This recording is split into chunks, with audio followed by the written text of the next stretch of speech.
masasabi niyo, mga mami, mga daddy, mga lolo, mga lolo? Naku, hindi yata abnormal, hindi yata normal yung aking anak. Ipapacheck niyo po ba?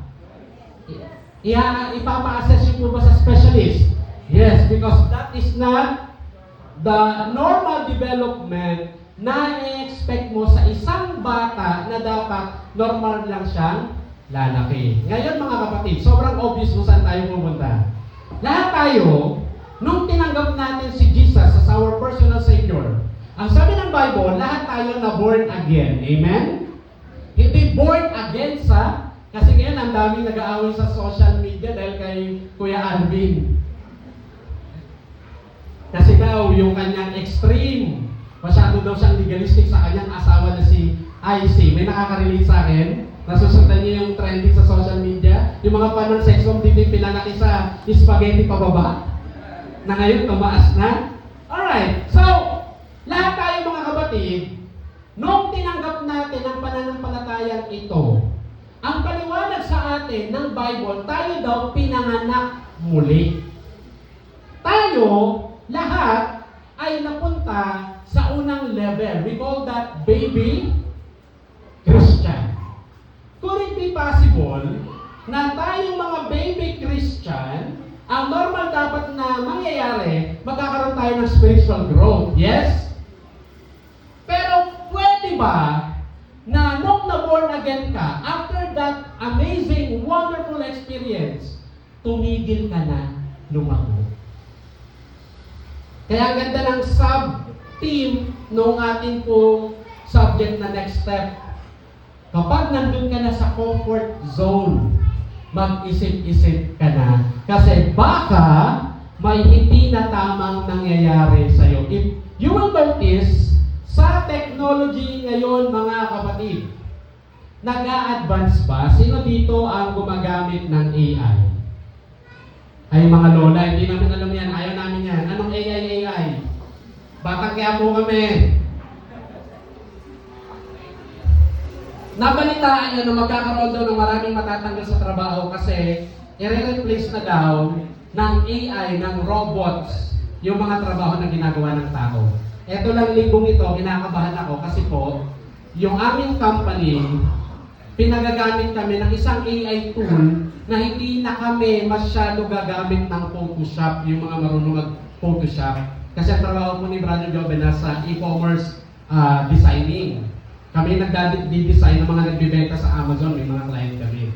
Ngayon, pagagamitin kami ng bagong tool. Sense na namin lahat na magkakaroon ng mass layoff, lalo na nagbanggit yung may-ari, anytime soon, sabi niya, baba ng sales natin ngayong February. 425 kami lahat. Sabi niya, magtatanggalan tayo, ang matitira na lang 400. Pero alam niyo po, 500 plus kami nung mga nakaraang panahon. Dahil may mga pumapasok na bagong mga technology, maganda ang technology, hindi siya kalaban. But sa kabilang banda, meron siyang negative side.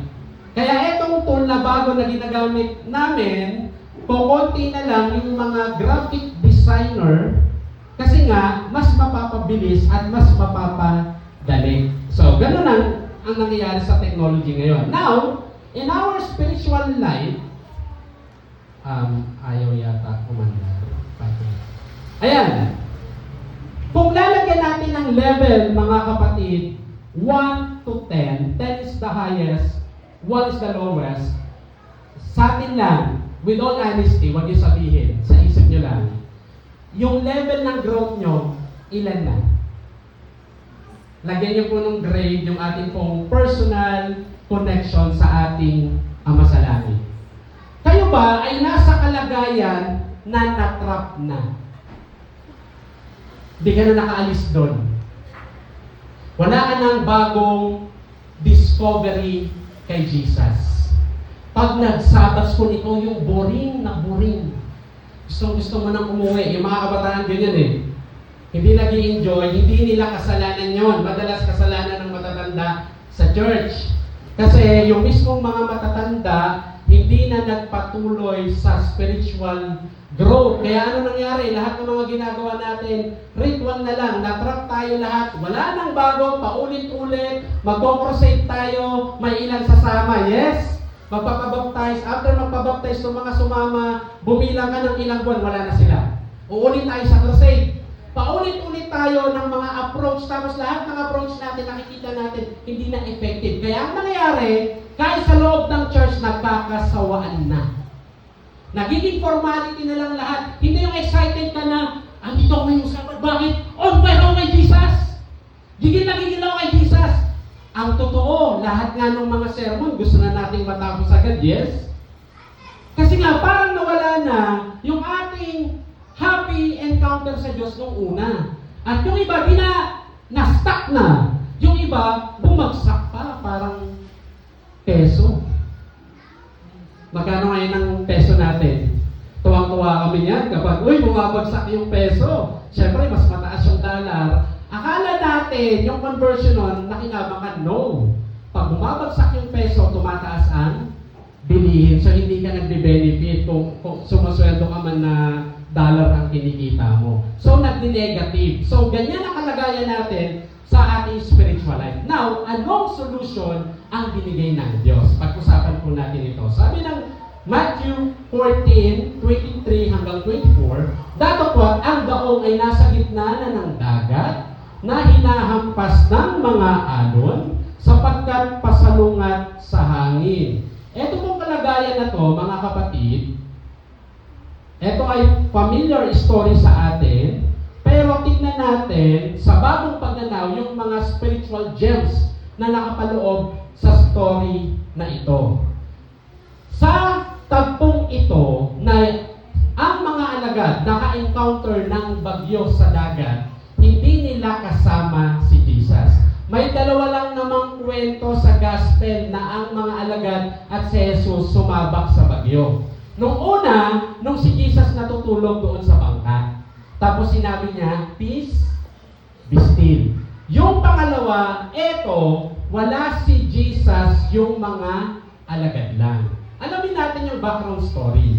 Anyway, yung dagat na yan, tinatawag ng Bible na Sea of Galilee. Parang sa imagination natin, sobrang laking dagat, pero hindi po, lawa lang yan. Pero bakit? Pag nagkwento ang mga gospel writer, parang malala yung Sea of Galilee. Kasi kaya mga nai-record na story, puro may bagyo. Ganito kasi yung science niya. Yung Sea of Galilee, may hangin po yan na mainit papataas.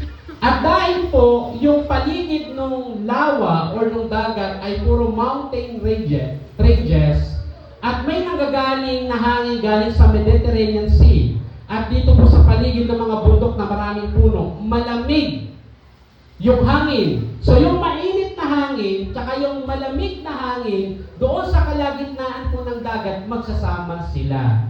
And what will you expect? Sabi ng science, kapag yung mainit at malamig na hangin nagsama, magkakaroon ng bagyo.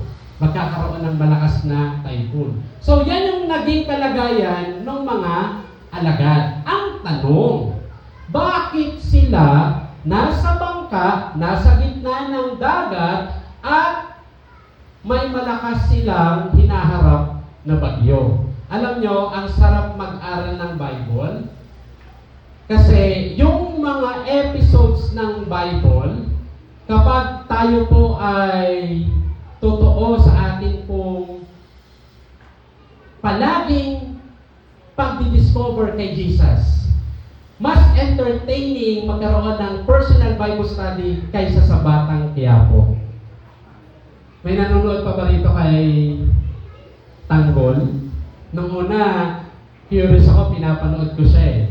Meron ditong nanonood sa Netflix ng mga K-drama, tapos tinatapos nyo lang ng 2 araw, 3 araw yung mga 16 episodes. Tuwang-tuwa kayo sa mga kabataan, nanonood kayo, with Hero, study group. Inaabangan mo, no?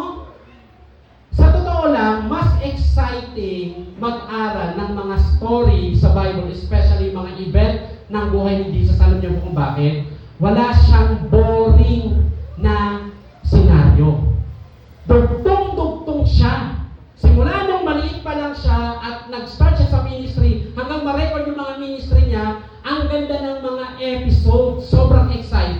So sa kinukwento ko sa inyo, ayaw po mag-move. Ayan. Anong episode ito mga kapatid? So, what happened? Sa verse 24 at sa ika-4 na pagpupuyat, fourth watch. Ang mga Roman kasi ganito magbilang ng time. Yung 6 to 9 first watch, alas 6 ng hapon hanggang alas 9 ng gabi. Second watch, mula alas 9 ng gabi hanggang alas 12. Third watch, alauna ng madaling araw hanggang alas 3. Fourth watch, alas 3 ng madaling araw hanggang alas 6 ng umaga. So, ano yung time frame? Fourth watch. So, around mga 3 a.m. in the morning. Ika-4 na pagpupuyat ng gabi ay naparoon siya sa kanila, si Jesus po ito, na lumalakad daw saan? Sa ibabaw ng dagat. Okay, so, ano ibig sabihin po nito? Ito po yung mga reference. If in case gusto nyo mag-deep dive Bible study, pwede nyo pong kunin kung saan natin kinuha po yung concept ng ating pong lesson ngayong umaga. So, it's coming from Matthew 14:22 to 33, Mark 6:45 to 52, John 6:16 to 21, and Desire of Ages, chapter 40, A Night on the Lake, yung chapter. Bakit ko binigay? Mga kapatid, kasi hindi ko masasabi lahat ng lesson. Sobrang ganda nito. Okay, so let me continue here. Ang background, bakit yung mga alagad napunta doon sa gitna ng dagat? Kasi, naalala niyo yung feeding of the 5,000? Nangyari po ito sa Bethsaida. Hindi talaga yun 5,000 kasi ang binilang lang, hindi kasi nagbibilang sa Bible account ng mga babae at bata. Laging lalaki lang. Pero sa pagbibilang ng mga Bible scholars, pwede daw umabot from 10 to 14,000 yung actual numbers nung mga pinakain ni Jesus. Nung nagpakain si Jesus, ano na-realize nung mga alagad niya at lahat ng mga tao sa paligid? Dahil sila ay sawang-sawa na, pagod na, at ayaw na talaga sa taxation ng Rome. Parang flood control ngayon yan sa atin. Bakit? Tax sila ng tax. Wala silang benefit. Parang ikaw, bayad ka ng bayad sa PhilHealth na hospital ka, nagbayad ka pa rin. Walang return. 40% yung tax na ina-apply ng Rome sa lahat po sa kanila. Walang exempted. Kaya kung may mayaman ka, maghihirap ka. Kung may lupa ka, masasangla, mabibenta mo yung lupa mo. Pag may huli ka, 40% ng huli mo mapupunta sa kanila. Okay lang naman kung may binibigay ka sa tax pero bumabalik. Wala namang healthcare system sa time ng mga alagad. So aside sa Roman taxation, may tax pa sa temple. Tapos, dahil sila ay nasa ilalim ng Rome, wala silang sariling pamamahala, hindi sila masaya, dahil sila ay walang freedom, at kapag sila napagtripan ng Roman soldier, ang mga Roman soldier po, lagi yung may bitbit na mga bag na malalaki kasi nag-i-stay sila ng matagal sa lugar kung saan sila na-assign. Kapag nakasalubong sila sa daan, yun yung sinasabi ni Jesus sa Matthew 5, pabibit-bitin sila ng mga gamit, ng bagahe ng Roman soldier. Ang requirement minimum na lalakarin nila, 1 mile. Less than 2 kilometers yun. Kaya nga sinabi ni Jesus, very revolutionary, pag pinagawa sa inyo yan, huwag lang 1 mile, mag 2 miles kayo. May meaning yun, pero hindi ko naman sasabi sa inyo kung bakit 2 miles. So, hirap na hirap sila sa buhay nila noon. Kaya, nung si Jesus nagpakain, nag-miracle sa pamamagitan ng tinapay at isda, tapos at this point in time, marami na po siyang nagawang mga miracle. Isa nga sa amazing miracle niya, bumuhay siya ng patay. Yung anak ni Jairus, binuhay niya. At marami na rin siyang may mga sakit na pinagaling. Etong na-realize nila. Baka ngayon na, baka eto na yung tamang signal para mag-launch tayo ng revolution against Rome. Kaya na nating manalo. And, mga kapatid, huwag nating kakalimutan, ang expectation nila sa darating na Messiah ay isang general warrior na magaling sa military strategy. Okay? So, ito ay hindi Savior na ipapako sa cross. Ang expectation nilang lahat, manood kayo ng Chosen, kung meron kayong Netflix, panoorin nyo sa Tagalog, maganda yung pagkakagawa nila nung pelikula na yun. Although hindi naman 100% sa Bible, at least we can have an imagination to appreciate yung record ng gospel. Now, they were waiting for a political warrior Messiah. Kasi nga naman, hindi ka ba malilito? Kasi ang sabi ng hula ng Old Testament, darating siya na anak ni David. Ano ba ginawa ni David nung time niya? Eh di ba lumaban kay Goliath, nanakop sila ng mga kingdom. So ang understanding nila, yung darating na Messiah ay isang powerful na general.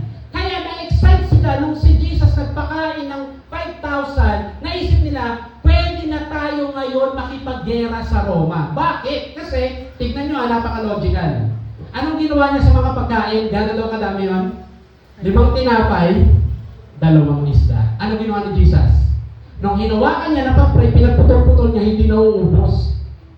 So, kung 14,000 yung tao, napakain lahat, may sobra pang 12 baskets. So, naisip nila, kapag nakipagdigmaan tayo sa Roma at ang mga digmaan tumatagal po, hindi lang isang araw yun. Yung Ukraine at Russia hanggang ngayon, di ba naglalaban pa? Kailan nagsimula yun? Ilang years na lumipas. Imagine niyo modern yung time natin. Yung mga weapon na gamit ng sundalo, advanced na, pero tumatagal pa yung mga war. Kasi bawal yung nuclear baka magka-wipe outan ng bansa.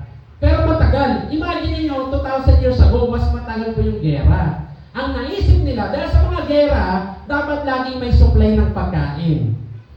So, hindi na nila po problemahin yung supply ng food. Madalas, nakikipag-alliance yung mga bansa sa ibang bansa para sa supply ng pagkain. Kung maalala niyo si Alexander the Great, humingi siya ng tulong sa Jerusalem nung sasakupan niya yung empire. Para sa supply ng food, ang Jerusalem hindi po nagbigay. So dito, naisip nila, hindi na natin kailangan ng alliance sa ibang mga bansa for food sustenance sa mga sundalo kasi ibibigay lang natin yung mga tinapay kay Jesus. Ano gagawin niya? Pararamihin niya. Make sense? Sabi nila, sure ball tayo bro, panalo tayo dito. Ano ba? Kapag naglaban na at nagkasugatan na, ano gagawin ni Jesus? Mga kapatid, ilalapit sa kanya yung nasaksak at pagagalingin niya. Kung namatay, bubuhay niya. Kung naputulan ang ulo, kaya niya, ibalik sa amin nila. Basahin niyo sa Pizarro Pages. Ganon yung naging thinking nila. Excited silang lahat. Yes, panalo tayo. Walang makakatalo sa atin. Kasi eto yung Diyos na bumaba galing langit. Sobrang powerful. Alam niyo nangyari? Anyway, let me just highlight this point. Could it be possible mga kapatid? Tanong, nung yung kanilang POV, point of view kay Jesus, tama po ba? Tama mali? Siyempre ngayon, alam na natin yung kwento ng Bible, yung prophecy, alam natin mali. Pero kung mabubuhay ka sa time na yon, walang nakagets nun. Lahat sila sa church. Kahit maraming faction yun, may Sadducees, may Pharisees, may mga publicans, may sinners. Kahit iba-iba silang faction, hindi sila magkakasundo. Pero lahat sila, kahit nga si John the Baptist, pag binasa niya sa Pizarro Pages, iisa lang sila ng POV kay Jesus. Ang darating ay isang warrior king. Could it be possible, today, modern na ang mga Adventists, meron din tayong unbiblical view kay Jesus? Sample lang. Parehas ba yung Jesus natin sa Jesus ng evangelical? Parehas kaya? Pag tinignan natin ito sa perspective ng Bible, hindi. Kasi yung Jesus nila, Sabbath breaker, ang Jesus natin, Sabbath keeper. Amen? But hindi tayo maliligtas sa Sabbath, ha?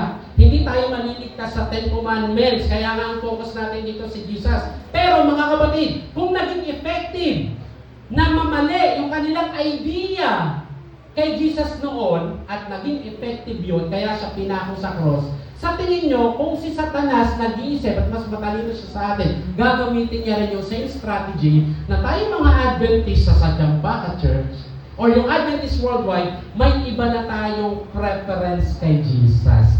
Lalo na kung hindi tayo nagkakaroon ng personal study sa Bible. Kasi interpret mo yung Diyos sa personal experience mo, sa educational background mo, sa gusto mo.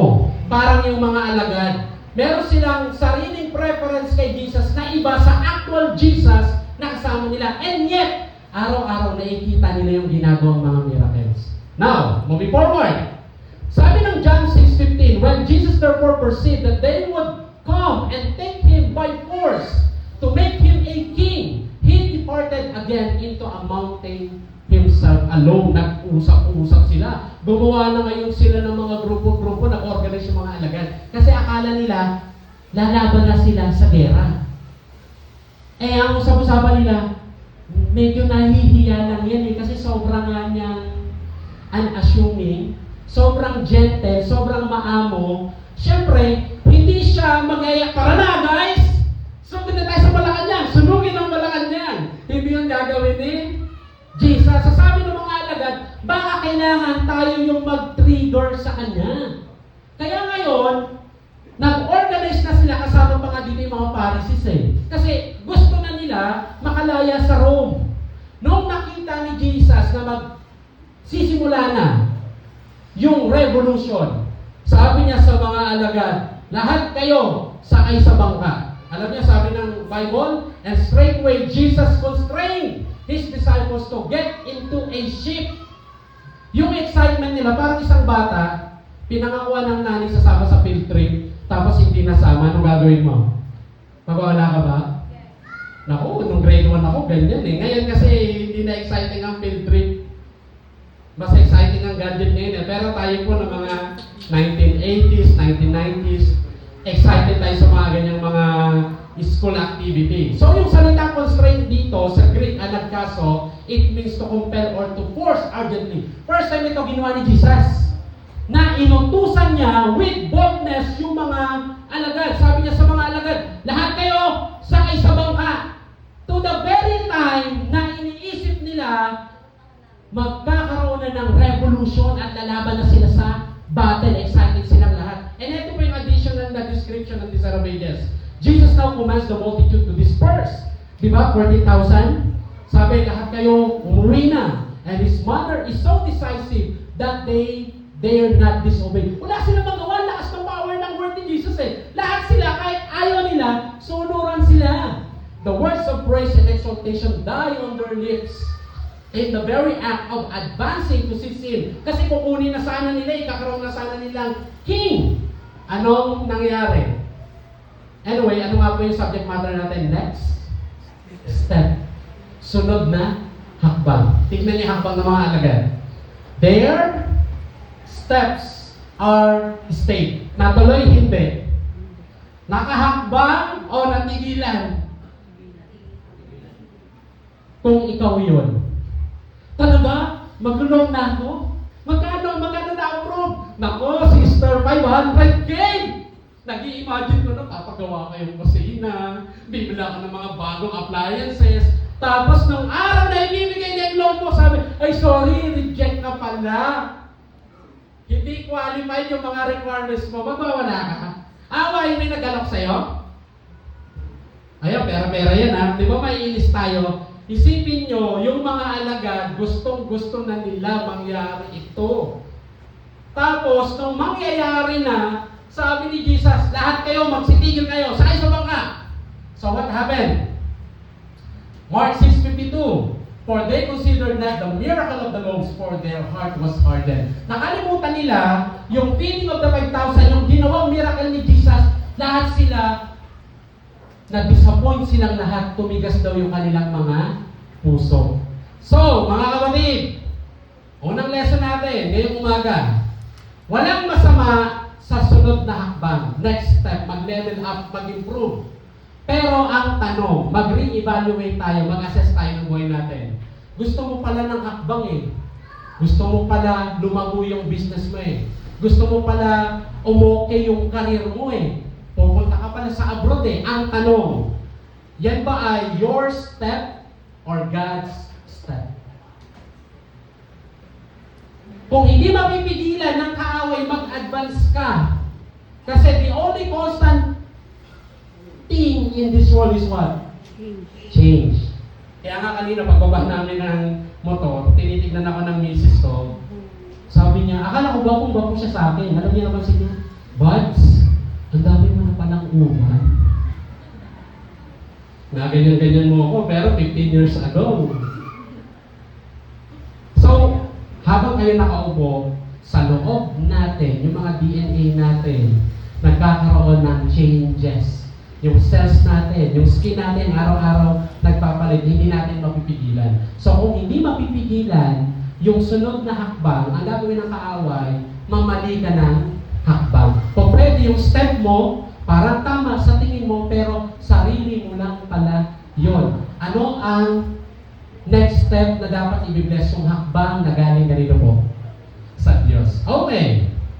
So, may yung aking misis, 30 minutes na daw ako. So, kailangan ko matapos within 10 to 15 minutes. Okay? So, yung mga alagad, sumakay na sa bangka.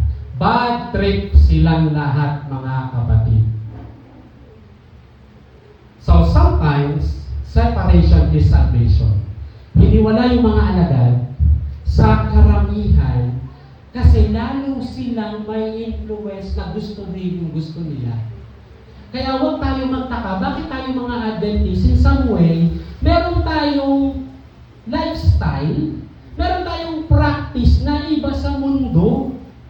Kasi kailangan natin ihiwalay para maintindihan natin yung tamang perspective kay Jesus. Kaya sa Bible, paulit-ulit binabanggit yung principle of separation. Creation pa lang eh. After i-create yung light, anong ginawa? Hiniwalay sa darkness. Nung i-create yung land, anong ginawa? Hiniwalay sa firmament. Tapos yung gabi at araw, hiniwalay din. Naalala nyo yung mga animals papasok sa Noah's Ark, anong ginawa? Hiniwalay din yung clean sa unclean. Take note, hindi pa po ini-encourage yung pagkain ng meat that time. Kasi vegetarian pa sila Noah. Pero ano na ang ginawa? May principle na ng separation. Paano ngayon ito sa atin practically? Baka kapatid, huwag niyo ako dito awayin ha. Kung tuwing araw ng Sabat, nagiging routine yung ginagawa mo sa church, baka gusto mo muna magsabat sa nature, hindi yun bawal. Mga Sabadista lang na masyadong yakap na yakap sa ritual at fundamental, yung ay lumabas sila sa Sabat, magpatawag ng meeting, mga elders, paano natin ito didisiplinahin? Gusto nga muna mag-re-evaluate eh.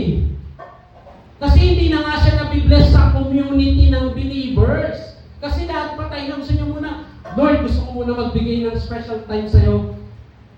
Gusto kita kausapin habang nandun ka sa beach. Wow. Eh, yung mga judgmental ng mga kapatid, hala, araw ng Sabat, nag-beach, di ka naman nag-swimming. Actually, nag-fasting na nga noon.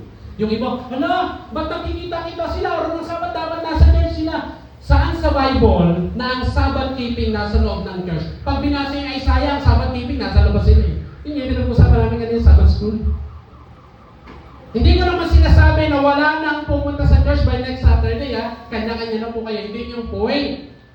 Ang sinasabi lang, baka kung saan ka bilog na community, nagiging routine na nakaka-apekto na sa personal growth mo kay Jesus, baka gusto mo kapatid mag-reassessment muna.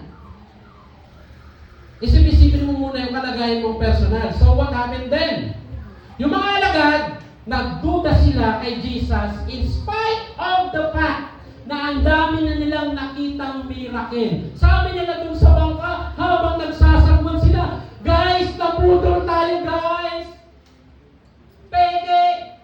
Yung kinilala nating Misaya. Sa POV nila, bakit peke? Kasi may gusto sila na hindi binigay. Ilan sa inyo nang inay pananampalataya, Lord, ilang taon ko lang hinihingi ito sa iyo eh. Hanggang ngayon, wala pa. Abot pa yan ng 10 years! Anong ginawa nyo sa Lord? Genie? Uutusan mo anong gusto mo?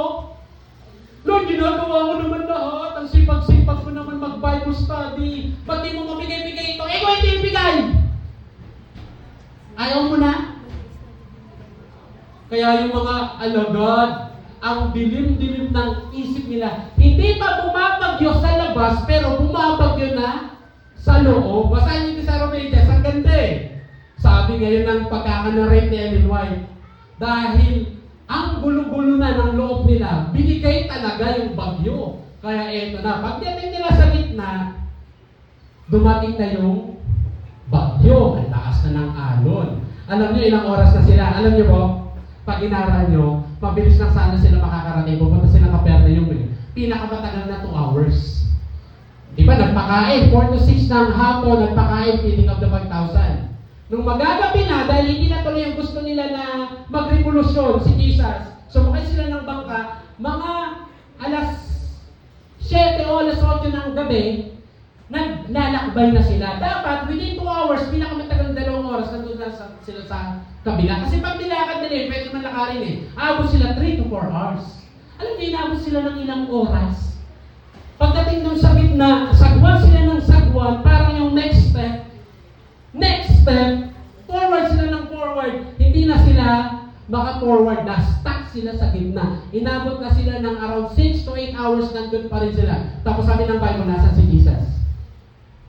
Umakyat daw siya sa mountain. Hindi naman pumalayo yun 30 minutes lang siya maglalakad. Kasi kung nakita niyo kanina sa picture, palibot niya puro bundok. So paglakad niya, after 30 minutes, kung 6 to 8 hours yung mga alagad, nagsasagwan sila na nagsasagwan, di sila makaalis. Si Jesus naman, 6 to 8 hours, pinagpipray yung mga alagad sa bundok. Sa tingin niyo, nakikita ni Jesus? Grabe yung vision ni Jesus eh. Okay, ulit mga items before we finally end. What happened then? Okay. Napagod na yung mga alagad kasi habang tumatagal, mas lumalakas yung bagyo. And, nag-give up na sila. Sabi nila, guys, ready na ba kayo? I love you, Peter. John, may sama ako ng loob sa'yo. Sorry. Naisip na nila lahat, mamamatay sila. Habang naiisip nila na wala ng chance, corner na. Hindi na pwede yung next step, natrap na sila doon sa gitna eh. May nakita naman sila, naglalakad. Matthew 14:26. At nang makita siya ng mga alagad na lumalakad sa ibabaw ng dagat, ay nagagulumihan sila na nagsasabi, tingnan dito tanga-tanga sila sa bagyo eh.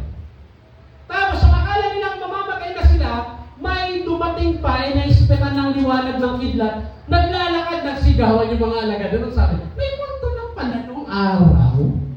Multo! Sila nagsisigaw dahil sa takot. Isipin nyo, yung takot, nadagdagan pa. Dumoble ba? Nung pinag-pray mo, Lord, sana po yung stage 2 cancer ng nanay ko, gumaling na po siya. Nananampalataya po ko sa inyo. Ang agaw kanina nung nagsabat. Tapos, pag-check up nyo, sabi ng doktor, naku, bad news po, sir. Stage 4 na. Ano gagawin nyo? Ayoko na magbasa ng Bible.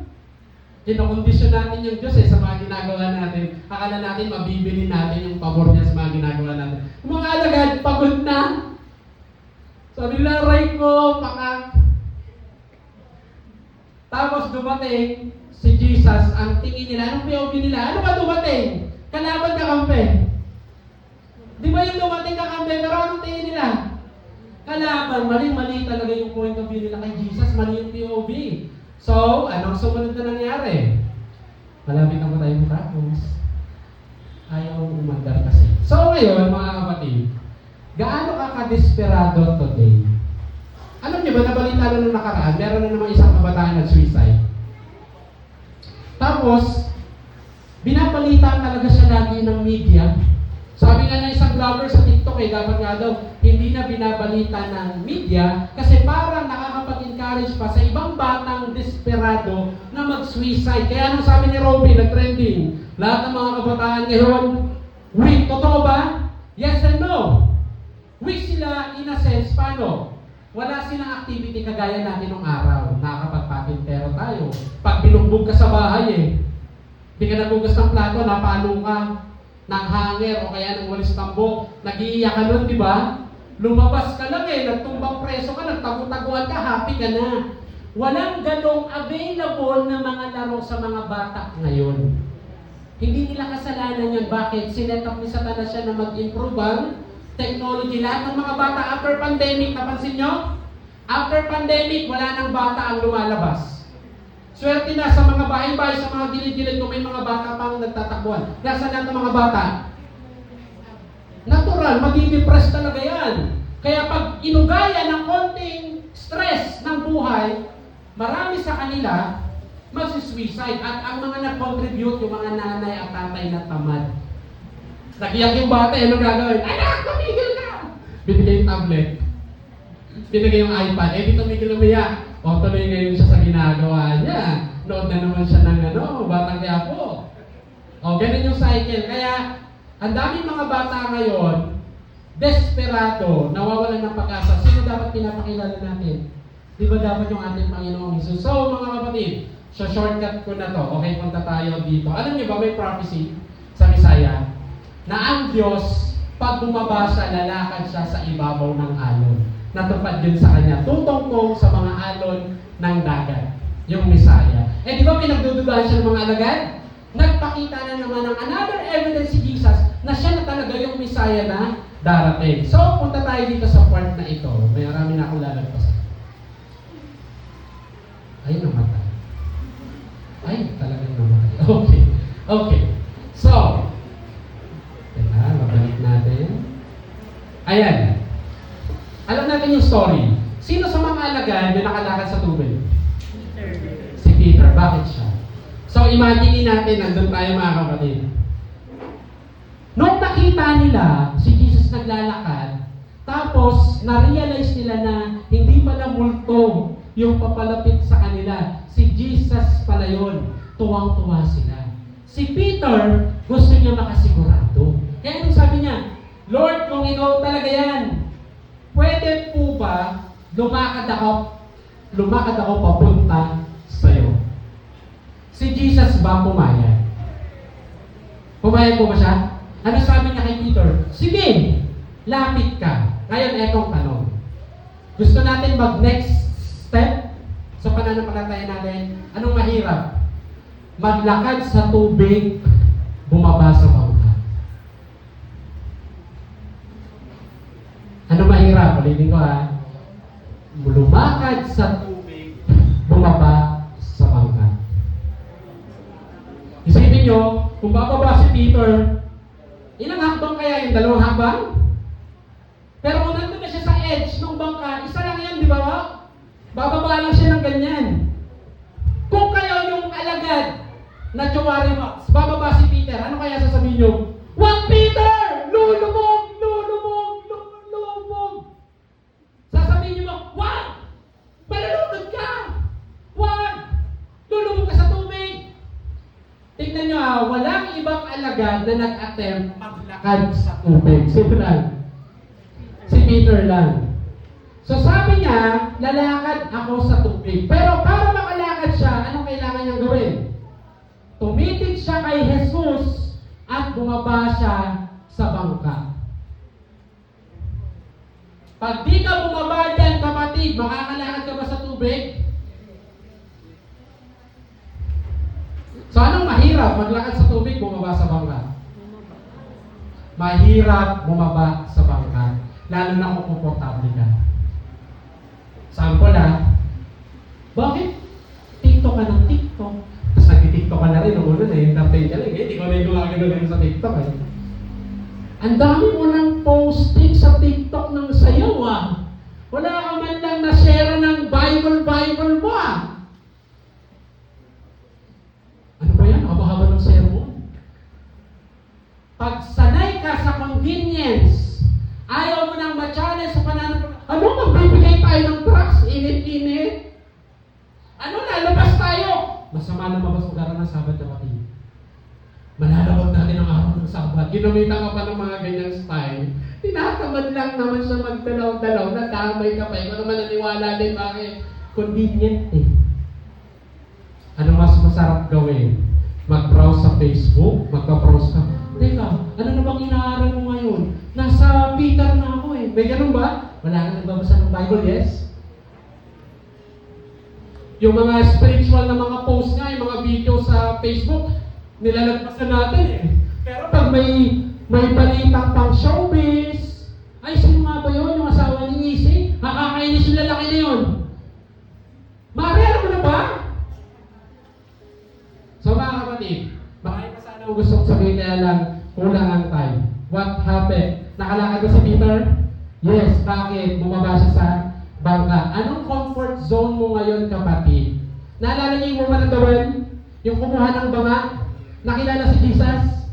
Yung banga niya, for convenience yun, pampaligo nila yon or pangluto. Nung nakilala niya si Jesus, anong ginawa niya sa banga? Naiiwan niya. Imagine, tangaling tapat pa siya nagigil.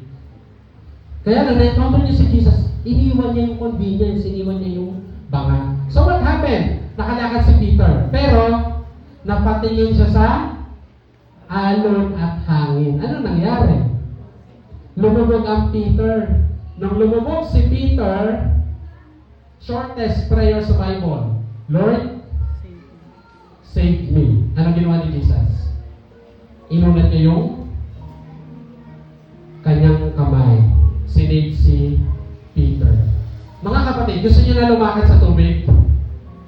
Gusto niyo na tapusin yung cycle ng tuwing araw ng Sabat? Parang ang robot, yes, sabi Sabat, tapos nakasimangot ka. Uwi na tayo next Sabat, yes, sabi Sabat. Wala kang personal experience na exciting kay Jesus. Paulit-ulit, wala nang next step, na-trap ka na. Kayong dalawang mag-asawa, nag-aaway na kayo pag darating ng Sabat. Late na nga tayo eh! Nagsigawan na. Tapos pagdating sa masama loob nila sa isa't isa. Pero kailangan nilang pigilin ang mga mukha nila. Kapisa ba? Pero silang dalawa din sila nag-uusap. Pero mahal nila si Lord, amen! Tapusin na natin yung mga pagkukunwari. Alam niyo, naging problem namin yan. To end our lesson. Hindi ko to sinishare sa inyo mga kapatid para maging theoretical yung lesson natin ngayon. Nakakahiya mang aminin, 7 years kami hiwalay ng asawa ko. Akala namin hindi na maayos, akala ko hindi na maayos. At ang may kasalanan po nun si Brother Joven. Sabi ko, bago pumasok ng 2026, Lord, ganito na lang ba palagi yung routine? Sana po magkabalikan na kami ngayong taon. Nagulat ako yung asawa ko bumaba sa bangka. Sabi niya, Bads, ready na ako makipagbalikan.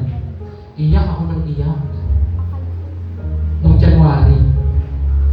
Sabi ko, Lord, ito na yun. 7 years kong inantay. Alam yan, nila Elder J. Lord. Kaya nga nagkaayos ulit kami, yung group namin ng missionary. Nabuo ulit. Nakita-kita ulit kami, may baka 2 weeks ago, ano? And we're planning once again na maglingkod ng bongga kay Lord. So lumubog si Brother Joven, hindi po ako malinis. Pag binuklat niyo yung kwento ng buhay ko, nakakahiya. Pero hindi ko kwento. PM is the key. Ano pa sa Facebook? Akala ko di na kami makakaahon.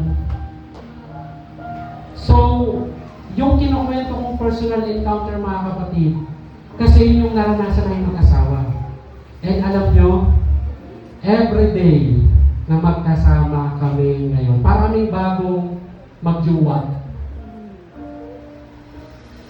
Sobrang saya ng aming experience, hindi po yun sa amin. Sabi ko, Lord, pagod na ako magkunwari. Gusto ko na ng totoong experience sa'yo. Kaya po yung journey namin, dumaan kami sa Baguio, lumubog, inahon kami ni Jesus. At alam niyo yung ending ng mga alagad, pagbalik nila Jesus sa Pangpang to conclude. Doon lang sinabi ni Jesus yung lesson, ba't siya nagpakain? Ba't may feeding of the 5,000? Nung naintindihan nila yung lesson ni Jesus na suffering pala, kung gusto mong lumago sa pananampalataya, may challenges pala. Haharap ka sa maraming pagsubok na gets ng mga tao, hindi pala convenience ang ibibigay, hindi pala kaharian sa lupa. Pag binasa niyo John 6:66, lahat ng mga tao na yun na 14,000 iniiwan siya. Sino lang yung natira? Yung mga alagad. Ba't sila natira? Kasi naranasan nila i-rescue ni Jesus. Ready na silang mag-next step. Kasi naintindihan nila yung tamang point of view kay Jesus. Sana mga kapatid, maging ganun din yung karanasan natin ngayong umaga. May God bless us all. Happy Sabbath.